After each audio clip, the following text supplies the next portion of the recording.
This will be important, but notice, after one of the presidential candidates in your country changes, your mental state deteriorates so much that you make the decision to kill your friend, 2 sons, former girlfriend, and ultimately yourself.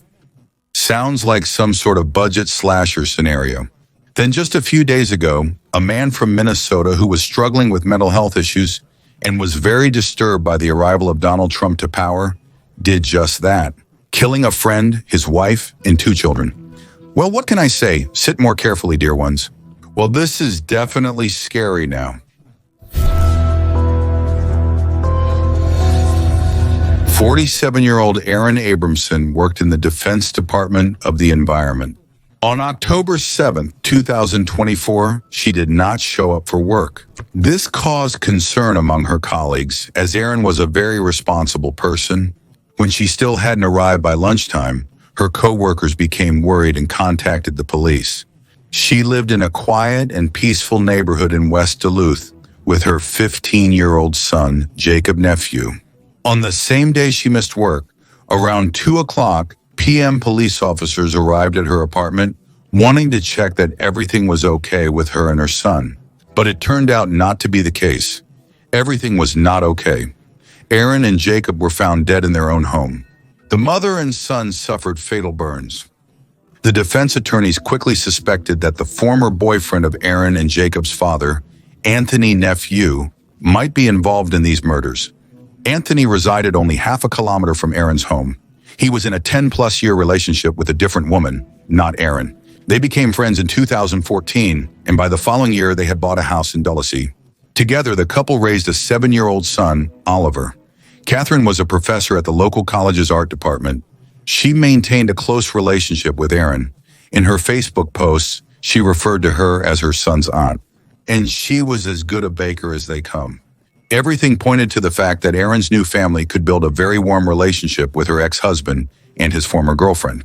But it seems that there were still some problems in the family of Catherine and Anthony. In 2019, the man began to drink a lot. And after one of the episodes, a psychosis, so to speak, triggered by alcohol, he spent a whole month in the hospital.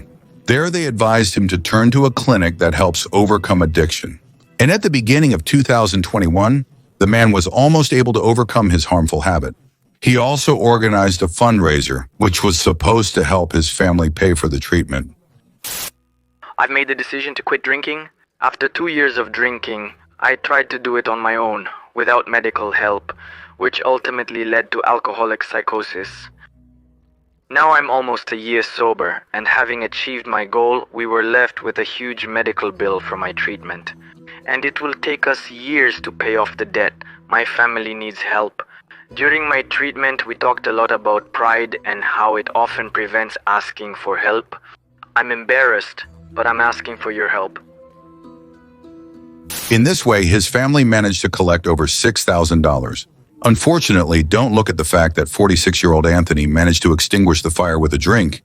He has long been suffering from mental disorders, and his behavior and posts on social media indicated that, unfortunately, the man's illness was progressing. In 2021, he turned to the News Tribune with a request to publish his letter. He shared his own experiences and asserted the following. In our time, people's mental health is stigmatized, ignored, or viewed as a burden that a person should carry alone. We need more mental health specialists, as most Americans admit they have problems with it.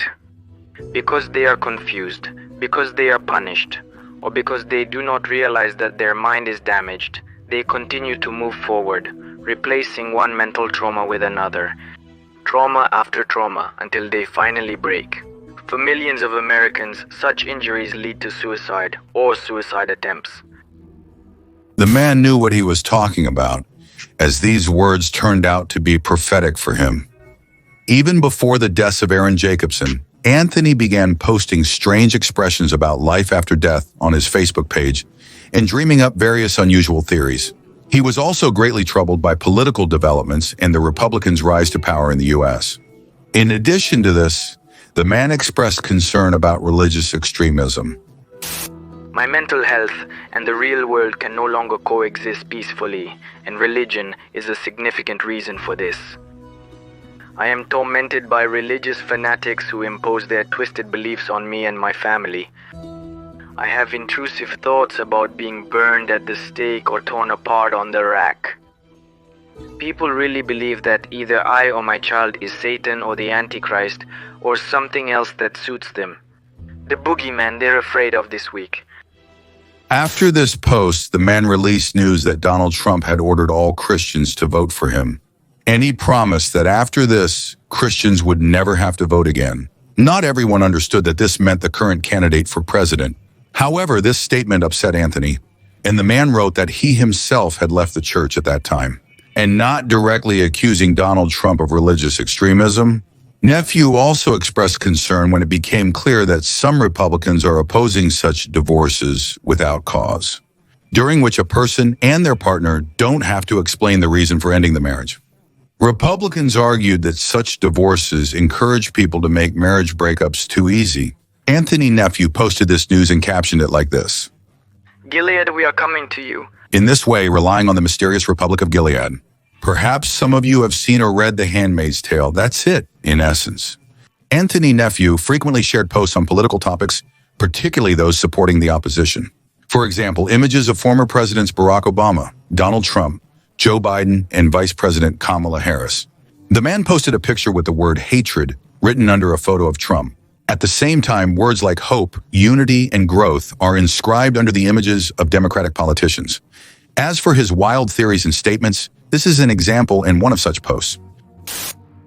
I have a thought that if there is some higher power, then Earth is a gift, created as our spaceship, and we have to learn to take care of it. This will give our civilization access to almost unlimited energy resources and allow us to withstand threats from other extraterrestrial civilizations. We could also potentially encounter peaceful civilizations, either coming to us or we could join them if needed. When the police managed to gather all the information, they did not immediately alert the defense attorneys. Instead, they decided to go to the building where Anthony lived with his family. After entering the premises, the police began to intensify their search, as there were no fixed movements in the house. Then they, the law enforcement officers, decided to launch a drone into the building to see what was happening inside. Unfortunately, in the small house on the tree, which was located on the territory of Nephew's family, where the drone was sent, the law enforcement officers were expecting a picture of another motor crime. Catherine and her son Oliver were dead. Their death, just like in the case with Jacob and Aaron, was the result of deadly gunshot wounds. Later, in the family's very building, the defenders discovered the body of Anthony Nephew. Everything pointed to the fact that the man had been shot. After a preliminary review of the crime scene, the police quickly understood. The man first went to Aaron and killed his former son, then returned to his home and shot his wife, another son, and then himself. Our thoughts and prayers are with the family, friends, and close ones of the 4 victims of this tragic incident. We also want to express our condolences to the community, as this is a senseless and tragic event. There are still open questions left, which somehow at the press conference were avoided by the local press. Kim, where were you when the crime was committed? However, despite the fact that Anthony had been struggling with mental issues for years, he was still able to obtain a firearm. The defense attorneys also mentioned that they are actively checking Anthony's phone as part of the investigation, hoping it will shed light on the motives that led the man to take the lives of the most innocent people and the timeline of this crime. The police initially believed that the man's mental health issues, which he was unable to cope with, were the cause of the murders. After some details of the incident were disclosed in the media, a version emerged according to which Donald Trump's rise to power could have been the last straw that broke the man's mental state, already shaken, so to speak. This version is actively discussed on the internet, but there are no solid confirmations for it. Journalists spoke with the relatives and friends of the deceased. Everyone describes the family of Catherine and Anthony as loving and can't understand how something like this could happen in their neighborhood. By the time they got to the small wooden house where they found the bodies of 7-year-old Oliver and 45-year-old Catherine, local residents were bringing flowers and toys. In the 3.5 years I've lived here, I've never noticed anything unusual about them. There were no domestic issues, no scandals involving the police. He always chatted with the other neighbors, walked the dog. True, he always looked like he just got out of bed, but overall they seemed like a normal couple. And indeed, with the allegations that are in the Federal Bureau of Investigation previously, Anthony Neffy did not have any convictions or problems with the law. The fact that the couple seemed happy is confirmed by posts they shared on social media. For example, on November 4th, on the day of their anniversary, Anthony wrote about his wife in the following manner. The best 10 years of my life. Every day I love this woman more. In response to this, on the same day, Catherine also publicly expressed her love for her man. For my wonderful men. A 10th anniversary gift made of steel, which symbolizes strength. Since today I've spent 1,000,000 hours to take our dog to the vet, all I can remember about our special day is this fight. I love you. Once, with some friends, life was not so radiant and the couple went through a difficult period. This is not officially confirmed information. However, on Reddit, you can find reports about a man who wandered around the city with signs of psychosis and entered other people's houses without asking in the West Duluth area 2 weeks before the murder. The description of the unknown is disappearing into the distance with Anthony Neffy. If these allegations were true, as we can understand, the police simply ignored them. The investigation is still ongoing. While the public mourns the victims of the heinous crime, people who knew the deceased well and came to honor their memory after the news of the tragedy shared their condolences about them. Erin dedicated her life and her work to the protection of the environment. She left behind many friends who missed her. Catherine was a passionate educator and respected pedagogue who greatly influenced her students and all who had the honor of knowing her. Oliver was a beacon of positivity for his family, and Jacob had an extraordinary amount of talent. He was a wonderful musician, part of the school orchestra, swim team, chess club, and club, with a passion for the environment. Dear ones, thank you for watching and for adding this video to your favorites. Take care of yourself, your loved ones, and we'll see you very soon. Create unforgettable memories.